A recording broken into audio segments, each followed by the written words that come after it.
शांति। आज 15 फरवरी 2022 की साकार मुरली।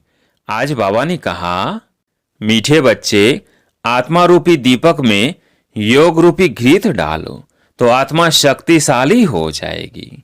प्रश्न, आत्मा रूपी बैटरी में पावर भरने का आधार क्या है? उत्तर, आत्मा रूपी बैटरी में पावर भरने के लिए बुद्धि योग का बल चाहिए। जब बुद्धि योग बल से सर्वशक्तिमान बाप को याद करेंगे तब बैटरी भरेगी। जब तक बैटरी में पावर नहीं तब तक ज्ञान की धारणा भी नहीं हो सकती है। आत्मा में कंप्लीट रोशनी आने में टाइम लगता है। याद करते करते फुल रोशनी आ जाती है। गीत है, रात के राही थक मत जाना। ओम शांति। बच्चों ने गीत का अर्थ तो सुना कि तुम बच्चे अब दिन में जाने के लिए पुरुषार्थ कर रहे हो। नई दुनिया में तो रोशनी ही रोशनी है, पुरानी दुनिया में अंधियारा ही अंधियारा है। यह ब्रह्मा की घोर अंधियारी रात। तुम अभी दिन में जा रहे हो। बाप बच्चों को कहते हैं, यह बुद्धि का योग लगाते लगाते थक नहीं जाना। जितना तुम योग लगाते हो उतना सोझरा होता है।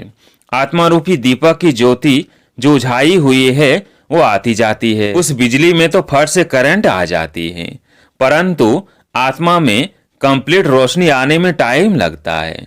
अंत तक फूल आ जाएगी। योग लगाते रहना है। मोटर की बैटरी भी सारी रात भरती रहती है, वैसे यह भी मोटर है। इनसे अब घृत खत्म हो गया है अथवा पावर कम हो गई है। बाबा को तो पावरफुल सर्वशक्तिमान कहा जाता है ना। इस बैटरी में सिवाय बुद्धि योग बल के पावर आ नहीं सकती। सर्वशक्तिमान बाप से ही योग लगाने से सारी बैटरी भरती है। बैटरी भरने के सिवाय नॉलेज भी धारण नहीं हो सकती। घड़ी घड़ी बाप कहते हैं, मुझे याद करो और वर्षा ले लो। मन मना भव, कितनी सहज बात है। मनुष्य तो राम राम का जाप करते रहते हैं और चाहते हैं राम राज्य हो, परंतु ऐसे राम राम जपने से राम राज्य थोड़ी होगा। ऐसा राम राम तो जन्म जन्मांतर बोध करते आए, गंगा के कंठे पर बैठकर। यह तो कोई को पता ही नहीं, तो राम राज्य किसको कहा जाता है?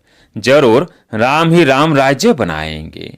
उन्होंने बुद्धि में सीताराम वाला राज्य आ गया है। अब उस राम राज्य में तो राम कोई आराम नहीं था। राम राजा की ही स्त्री चोरी हो गई तो प्रजा का क्या हाल होगा? यहाँ भी राजाओं की स्त्री कभी थोड़ी चोरी होती है। यह लोग फिर राम सीता के लिए कह देते। यह बड़ी समझने की बातें हैं। वास्तव में राम तो परमपिता परमात्मा को कहा जाता है। गाते भी है, तुम मात पिता।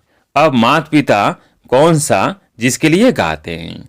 एक तो है लौकिक मात पिता, उनकी तो यह महिमा नहीं करेंगे। जरूर दूसरा कोई परम पिता है तो जरूर माता भी होनी चाहिए। तो गायन है पारलौकिक मात पिता का। पूछते हैं, हु इज क्रिएटर? तो झट कहेंगे गॉड फादर। तो सिद्ध है ना, मात पिता है। इस समय ही दो मात पिता होते हैं। सतयुग में सिर्फ एक ही मात पिता होता है। लौकिक मात पिता होते भी यहाँ गाते हैं, तुम मात पिता। इस समय हम बच्चों को बाप द्वारा सुख घनेरे मिल जाते हैं, फिर एक माता पिता हो जाता है।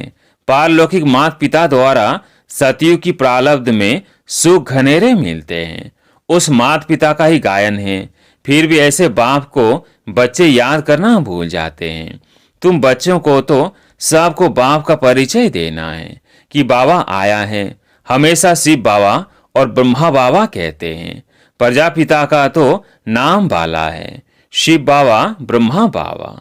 लौकिक बाबा व पारलौकिक परम पिता। वह फिर मात पिता कैसे बनते हैं? यह बड़ी गुह्य बातें हैं। कोई भी आते हैं, पहले ये पूछो कि परम पिता परमात्मा आपका क्या लगता है? प्रजापिता आपका क्या लगता है? जब अम्बा भी गुप्त तो यह ब्रह्मा भी गुप्त। यह ब्रह्मा है बड़ी माँ। लौकिक बाप का तो नाम रूप देश काल सब जानते हैं। अब तुम उनको पारलौकिक मात पिता का नाम रूप देश काल ऑक्यूपेशन बताओ। मम्मा की भी यह बड़ी मम्मा।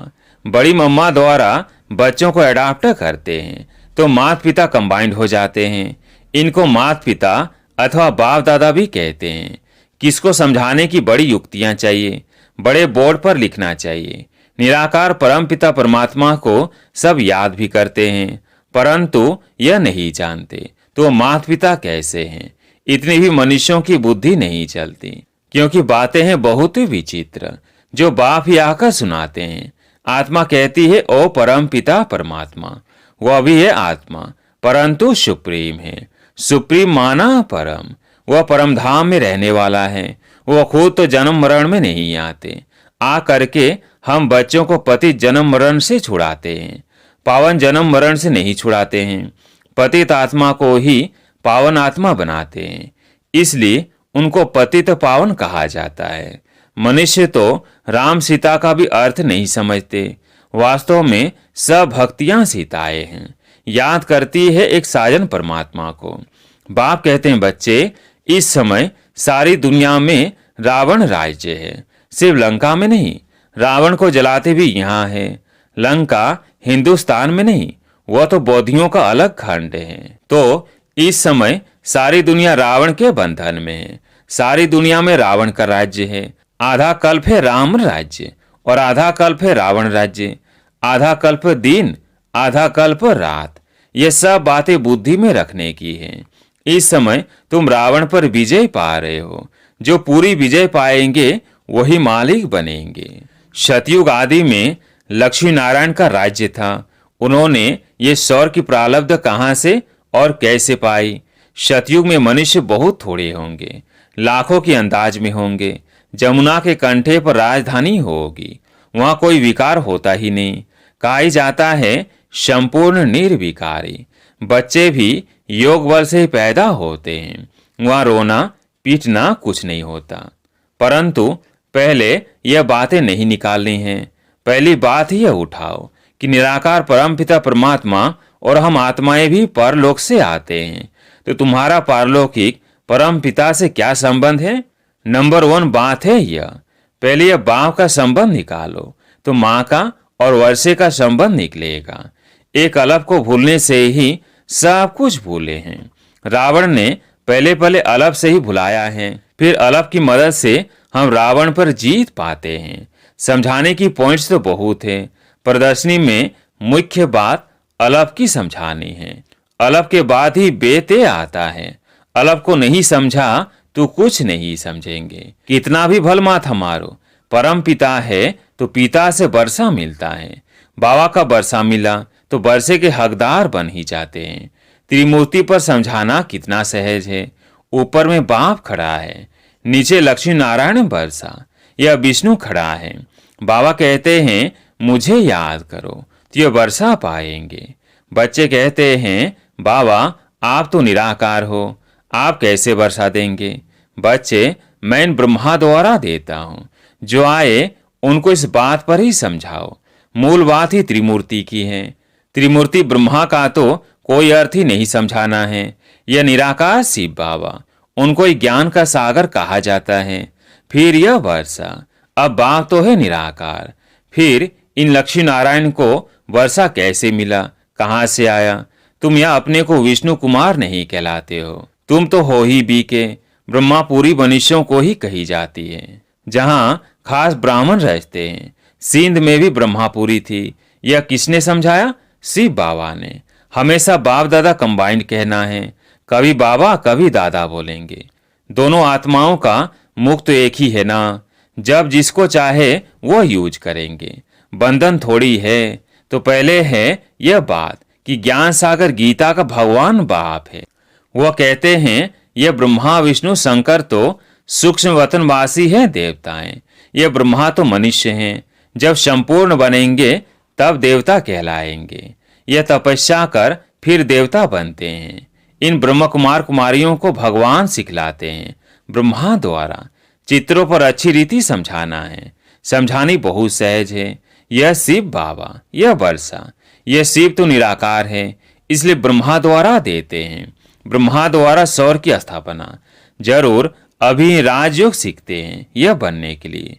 यह शिवपुरी, वो विष्णुपुरी। अच्छा, मीठे मीठे सिकिलधे बच्चों प्रति माता पिता बाप दादा का याद प्यार और गुड मॉर्निंग। रूहानी बाप की रूहानी बच्चों को नमस्ते। हम रूहानी बच्चों की रूहानी बाप दादा को याद प्यार गुड मॉर्निंग नमस्ते नमस्ते। धारणा के लिए मुख्य सार। पहला पॉइंट, अलफ की याद से रावण माया पर जीत पानी है, सबको अलफ का परिचय देना है। दूसरा पॉइंट, याद की यात्रा में थकना नहीं है, अपनी बैटरी को चार्ज करने के लिए सर्वशक्तिमान बाप को याद करना है। आज प्यारे मीठे बाबा का वरदान, एक बाप की याद द्वारा एक रस स्थिति का अनुभव करने वाले सात स्वरूप भव।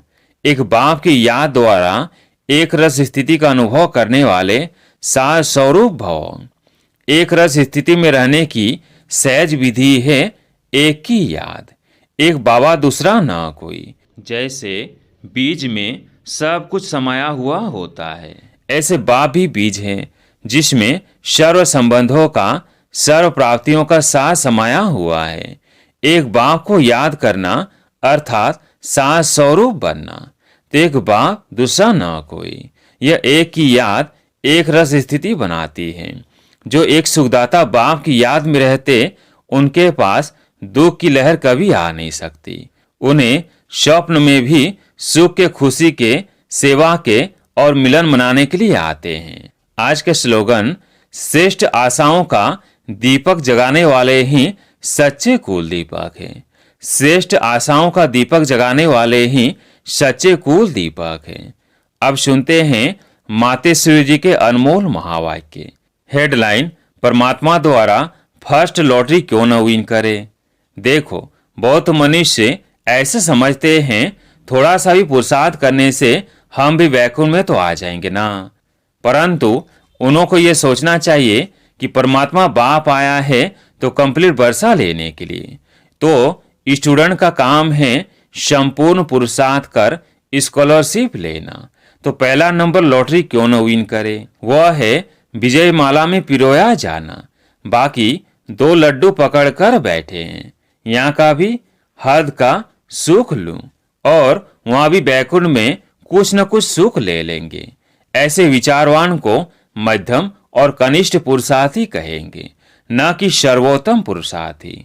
जब बाप देने में आनाकानी नहीं करता तो लेने में क्यों कतराते हो। तब गुरु नानक ने कहा, परमात्मा तो दाता है, समर्थ है, मगर आत्माओं को लेने को भी ताकत नहीं।